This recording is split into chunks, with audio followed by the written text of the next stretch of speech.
welcome to our next episode of Travel the Country Aussie Adventure. Before we head into this next episode, we have to tell you we've had a disaster. It's every blogger's nightmare when your camera is broken, and our little GoPro is broken, has been sent back for repair.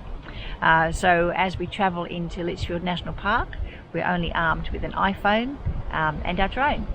So the footage we got isn't really high quality, but we didn't want to miss out on putting this together and showing you how beautiful Litchfield National Park is. So we're going ahead. So we'll just put together a little bit of footage that we've got, put in what we consider to be really nice music, and hope that you enjoy what you see.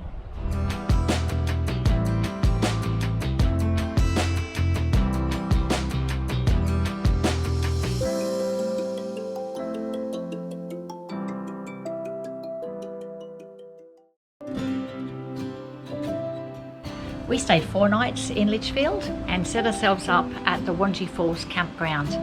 We thought that was a great location to be able to go out and explore the rest of the park. It was also only a 300-metre walk down to the Wangi Falls plunge pool, which was beautiful, and it meant we could go in for early morning dips and late afternoon cool-offs, as well as go exploring. The Wangi Falls plunge pool was a beautiful spot, and we spent quite a bit of time there.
Currently at the Cascades, and it's a walk that goes up alongside a little creek, and lots of little water holes that you can go in and have a lovely swim. You can just pick where you want to swim. Yeah, it's just beautiful in here.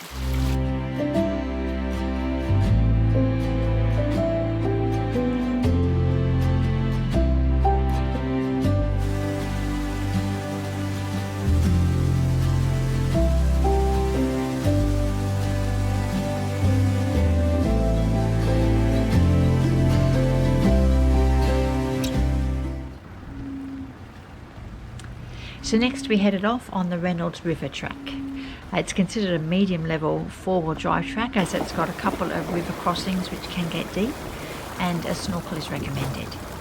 Anyway, a lot of fun, and we got through the first crossing, and not far down the road from that we came to Sandy Creek.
After our swim, we got back on the track, crossed the Reynolds River, which we'll show you on the way back. We got through the sandy section and then spent some time checking out the magnetic termite mounds. There was hundreds and thousands of them, and they look just like tombstones.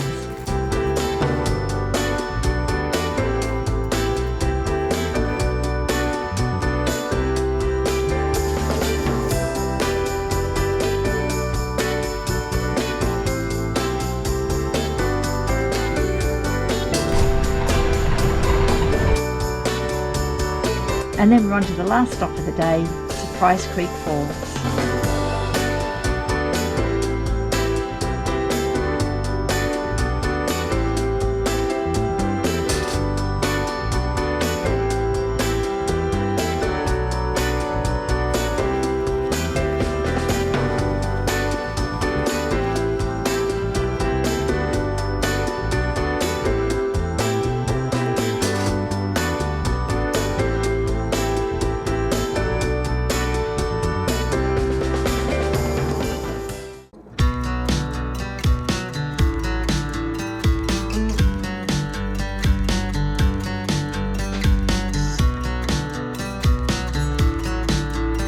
The Reynolds River wasn't a deep crossing on the day we did it, but it was pretty long, and at some parts you felt like you're just driving along the river rather than crossing it.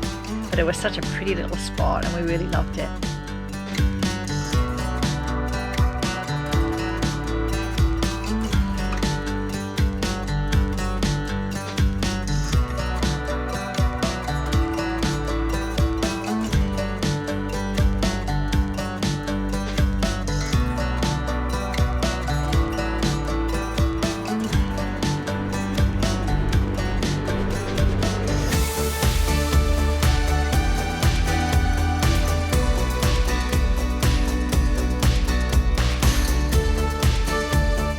Another little spot we went to was the Booley Rock Holes. This was a beautiful little creek that just made its way down the hill, gently cascading from one little pool to the next.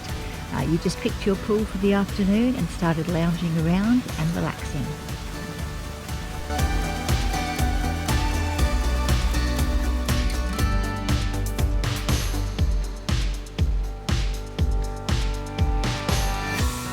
The next spot on our list was Florence Falls, and it was beautiful, but probably also the most popular spot we'd been to. There's two ways to access the falls. There's 135 fairly steep steps down to the plunge pool, but there's also a gentle 1 kilometre walk which takes you along Shady Creek. We decided to do both of those, and so glad we did because the creek walk was absolutely beautiful.